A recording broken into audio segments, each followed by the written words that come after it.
Kevin, and welcome back to some more Sims 4 Creative Sim D&D Edition, where I take my D&D characters that I have came up with, drawn out, and made stories for and stuff, and tried to recreate them into the Sims. So today is actually one of my favorite characters that I've created over time. And technically, as time goes on, I've connected this character's story to a few other characters quite a bit. So, this character has quite a bit more sort of, like, development or backstory, I guess, than some of the others, but it's just because I ended up really liking her, and part of me is annoyed that I like her as much as I did, because I have grown up in greenhouses all my life, so some degree I have this love-hate relationship with plants, and this is a plant person, basically. She represents one of the things that sort of has annoyed me throughout my life, but she's one of my favorite characters of all my D&D characters, so, oh well, sometimes it happens that way. By now you should be seeing the picture so you could see, like, the picture that I drew so you could see, like, how she is in all of her lovely plant form. She has different plants throughout her, like, representing on her, so, like, I used a few different plants. One of them I'm forgetting the name of right now, that's, like, the long pieces of, like, hair. I say that with quotations. It's like it starts with a C, but for some reason I cannot think of it right now. But she's also got like leaves as like some short hair. She's got cactuses for buns, along with blooms at the base of those cactuses. Her bottom of her legs are actually like wood, and she has moss growing on her. The like skirt-like thing that she has on the side pieces are sort of meant to be like shield pieces, but they are designed after a purple passion plant, which also has other names, which I'm forgetting right now. Oddly enough, purple passions technically can break pretty easily, but they make like this really loud sound when they do break.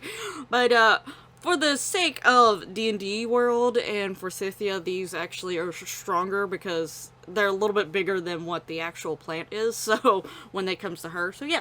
And did I actually say her name? I think I just said her name, but I don't think I formally introduced her name. I don't know. Anyway, it's Forsythia. And then the middle plant that's sort of in between to like fully fill the skirt, that's like supposed to be like a colas leaf. I have vines on her, and like on the one side she actually has like a thorn, and technically there's like a rose up on her shoulder where the thorns lead to, and that can retract and she could use it as a weapon, or it could just be sort of chilling out on her arm. But I had so much fun creating this character, and it actually took a really long time to draw her out. So I was ultimately proud of the drawing and proud of the character in the end, because it took quite a bit of time to try to get the look that I was sort of going for. As far as Sims, obviously I am limited a little bit. You can't make a Sim permanently a plant Sim, otherwise I would do that for her, just so that she does have the fact that she needs water and like sunlight and stuff like that. I would definitely do that if I possibly could, but they only stay plant Sims for like, I don't even remember how long, because like to me it's sort of sad that the plant sim isn't something that you can have like as a permanent thing, so therefore I personally don't even fool with it too much. So I think it's only like, it's like a 24 or 48 hour thing. At max 72 hours, I believe. Like, it really doesn't last very long. It definitely doesn't last a full sim week. There's like almost not a point of trying to have a plant sim. There might be a mod out there somewhere that can allow for permanent plant sims. I haven't actually searched that. Maybe that's something I should search into, and I can turn her into a plant sim if there is that mod out there for when I put her into the household. Maybe I'll look into that beforehand. I'll try to remember. But yeah, anyway. So we are making a lovely plant lady here. As a refresher for this series, I am eventually putting all these characters into one whole household, thanks to MCC allowing for multiple Sims in one household. I'm sure my computer and my game will love me for this little mini-series, but it is going to be a mini-series where I just basically, I'm going to treat it almost like you would treat a reality show. Like, we're just going to be mostly, for the most part, watching. I will have limited, like, control over the Sims. Like, when it comes to certain situations where I feel the need that I need to do something real quick, like, no one's for some reason autonomously making food, or no one's feeding the cat, or something something along those lines. If I feel the need, I will every once in a while take control of them, or like I actually am going to be rolling dice for them every like Sims day. I probably will cut that part out because that'd be a lot of rolling dice, but I'll mention the numbers that they got. I'll write them down on a piece of paper and be like, blah blah blah, I rolled a 5, so they only get access to this many rooms.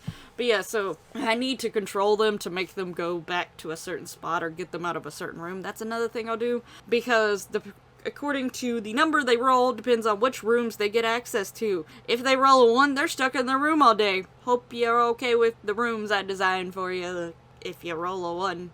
But anyway, ultimately they're going to be placed into this household, so yeah.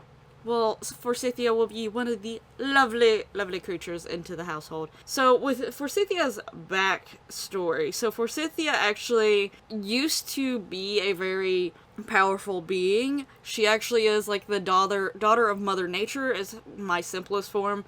But obviously, depending on who the DM is and what the story of that world is, Mother Nature may not be called Mother Nature in that world, and it might be slightly altered or slightly different or whatever. But the equivalent to Mother Nature is like her mother. She has been created and formed thanks to lovely Mother Nature. And basically, like, I forget, is it a demigod or a semi-god? Whatever.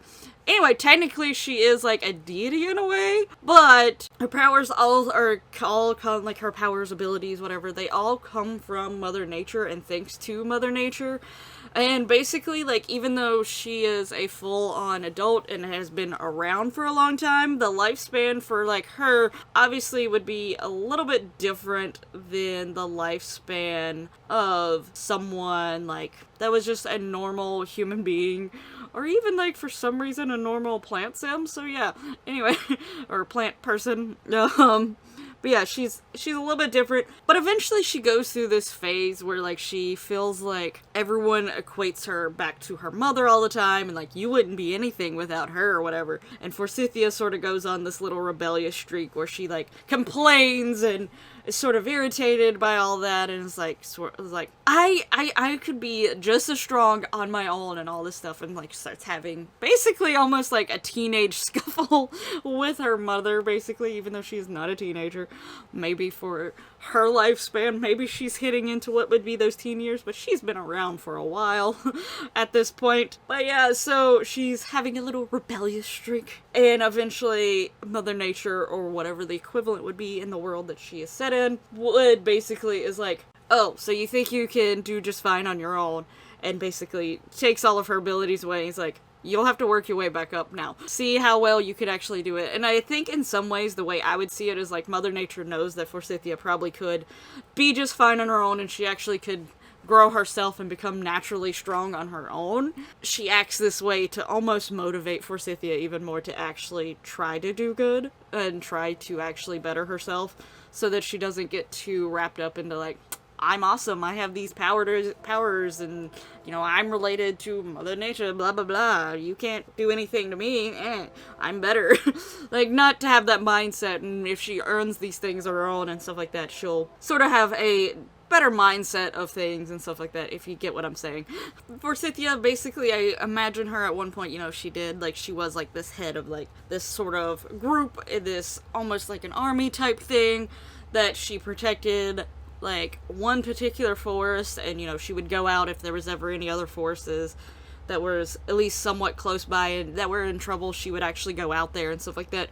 So I see her as this very powerful figure and very strong, very capable, but now she's been taken back to level 1 and she is growing on her own, trying to make the best of it, and she uses this opportunity to also sort of explore and get to know more about the outside world outside of just all these forests that she inhabits and stays in and stuff like that. Let me actually go out into the world and meet other groups of people and other races and, like, see other things while she's doing that. She is connected to previous characters that I have made. They end up forming, like, a group when they run into each other. And those two other people are Serena, Lady of the Heart, and also Minka, my little lovely slam girl. So them plus 2 other ones, so those 3, and then 2 other ones that will be coming on a little bit later in the series. Well, not much later. I think one of them... Actually, no, both of them are immediately after Forsythia. So never mind, not too much later. Looking at the order. Sometimes I forget the order that I created these characters in. Anyway, the next two I actually finish off that group because it's a group of 5. And they are very unique individuals. I mean, so far we have a slime girl, we have a cursed dragon, and a plant lady that used to be almost deity-like. So, yeah. It's quite an interesting group. The 2 that are also going to be joining also are more like not your typical people either, so it's definitely a very interesting group of ladies. They are all female. They all sort of were in the mindset of trying to explore and see different things because they didn't really... Like, Minka obviously stayed in her cave for the most part. Serena used to see things mainly from the point of view of a dragon. Now she's seeing things from the point of view of, like, more like a human. So, and now Forsythia is going out of the nature, like, out of the forest, like she's used to and stuff like that, and actually going and seeing, like, cities and other places and stuff like that. But I also have another group of characters. They won't be in this series because they are characters that I made later on, but they were, like, her 4 assistants or so in a way. Like, they played different roles. But they were with her inside the forest, so when she left, she's like, you all can stay here in the forest and do what you want, but also feel free to also maybe go out and explore, find your own new path or something like that. I made those characters as well, so there's quite a few characters that end up getting attached, like, connected to Forsythia as time goes on, but honestly, I really love Forsythia. She literally is one of my favorite ones, and, like, I just imagine that at times she has, like, this really nice persona, like, this really nice, just lovely, out in nature sort of feel, but also, she has protected different forests and led, like, an army, and basically, when she's needed to and stuff like that, she knows how to be commanding, she knows how to lead, so she's got this very commanding presence. Like, you would notice Forsythia, like, she's someone who would catch your eye, even if she wasn't a plant person. Like, just her personality, you put her personality and how she is in, like, a normal human-looking, like, character, you would still, she's one of those people I imagine you would still notice her just because of her personality alone. So yeah. Now before we get on to the Sims related stuff that will affect her in the household, I'm going to mention a little bit more of the D&D stuff. She is actually a paladin, and she is the Oath of the Ancient subclass paladin. She's a full-on paladin. She's not, like, multi-class or anything like that. And as, like, obviously her race, she's a plant person. I put plantine, I think is how it said. But she was technically made and created from and by Mother Nature, or whatever the equivalent for that particular story would be. She definitely is a higher order of a plant race, a plant people. But yeah, that is, like, her whole thing. She actually is, like, around 5'8", so she's close-ish to 6 foot. But part of me really wants to imagine, especially since, like, the bottom of her feet are actually supposed to be, like, trees and stuff like that. If she really wanted to, she probably could, like, just sort of grow a little bit, like, plant-wise, and make herself look taller if she needed to. But, you know, 5'8" is, like, her preferred height. Still taller than me, so, yep. As far as Sims World Forsythia here, obviously, I tried to get as close to her as possible, but there's limitations, especially when it comes to plants. I gave her the greenish skin. I put on, like, that mossy-looking, like, stuff. I was glad that I had, it's like a mossy ivy-like thing, and it's in skin details. I was glad that I had that to sort of represent, like, the moss on her. I did give her hair that had buns, and I thought those buns looked really cute on her, and I just really like those ones, and they had more of the shape I was going to. I wish the buns were just the same shape, but just slightly larger, but that's fine. It's okay. I did give her 2 pieces of hair strands in the front to try to represent those front pieces the drawing has. Obviously, those are actually flowering vines, and I don't have that option. I don't have hair that represents plants in any sort of way. But I do also have, I think it was also in Skin Details, it's like these little floating leaves, and technically, I was a little annoyed with them at first, because technically they, like, flash, like, they're green, and then every once in a while they flash, like, this pinkish color. But then I started thinking, I was like, even if Mother Nature, aka Mommy Dearest, in this situation, took all of her powers, I still feel like this is her child, and she still would want to keep tabs on her and make sure that she is okay and stuff. Like, I'm letting you grow on your own and do things on your own, but I still want to make sure things are, like, you know, not super dire. So part of me thinks, like, with the flashing leaves for Sims lore, could just be a thing that, you know, it's because there's still an essence of Mother Nature following her around. There's still a magical essence there, even if it's not coming from Forsythia herself and her powers and abilities. It's Mother Nature's powers and abilities. Now, luckily, I did have some clothing that had, like, a lot of flowers and stuff on them. They're meant to be, like, sort of, like, fairy-like things. I did get the outfit I use is actually, it does go together, but I purposely didn't make the top and the skirt the same color. Now, I did test the color to see if I'd like it that way, but technically I was like, nah, it's just too much, and it's starting to look a little bit more like a dress, and technically Forsythia isn't wearing a dress, even though her, like, skirt plant-like thing comes up pretty high and almost touches where her top is. It's still not fully touching, and then on top of that, her top, for the most part, is just vines and, like, twigs twisted together with, like, 2 flowers coming up over to cover her lady part. So, yeah, there isn't really much going on there, so I purposely tried to choose a color in the top that had a little bit more green in it than not, so I didn't want the bright purple to be on the bottom and the top. But luckily, the skirt did come in purple, and a purple passion, obviously, is purple, so that goes with it. And also there's a lot of coluses, because there's also a colus in the skirt. A lot of coluses have, like, purple and pink tones to them. I love coluses for that reason. They do have flowers, but they're not really known much for their flowers, even though a lot of times they sprout a lot of flowers. It's like this weird stem. It looks almost like a butterfly bush, but like flower, but more spread out, more like you stretched the butterfly bush's flower.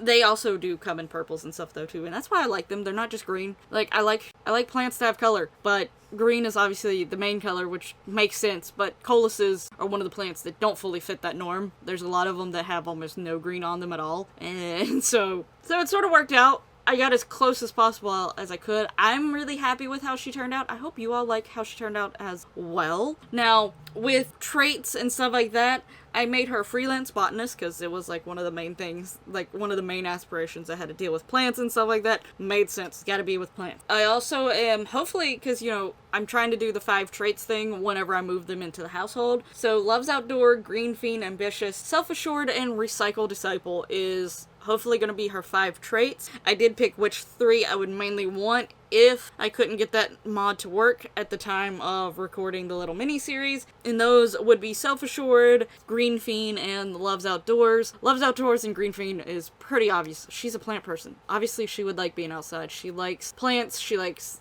making sure that plants and stuff are healthy and all that stuff. And self-assured because she really, truly believes that she can do this on her own. She is very gung-ho about it, or however you say that. And ambitious sort of falls under that same route when it comes to the other 2 that I will hopefully be adding on. And recycle disciple because recycling and, like, reusing, like, trying to reuse stuff instead of cutting down newer trees or whatever. Like, she's trying to prevent cutting trees down and, like, ruining plant life as much as she can, but in some degrees she does have an understanding when it comes to other people and stuff like that. They need these things to be the way they are. So, you know, she's like, I understand y'all need to do what y'all need to do, and some things just, you know, happen like that, but I'm gonna recycle to try to cut down as much waste, as much, like, hurting of plants as possible. So yeah, hopefully I get all 5 of those traits in. I have also given her likes and dislikes. Gardening obviously is one of her likes. That's just an obvious, that's a go-to for her. But yeah, you'll see some of her likes and dislikes as time goes on in the little mini-series.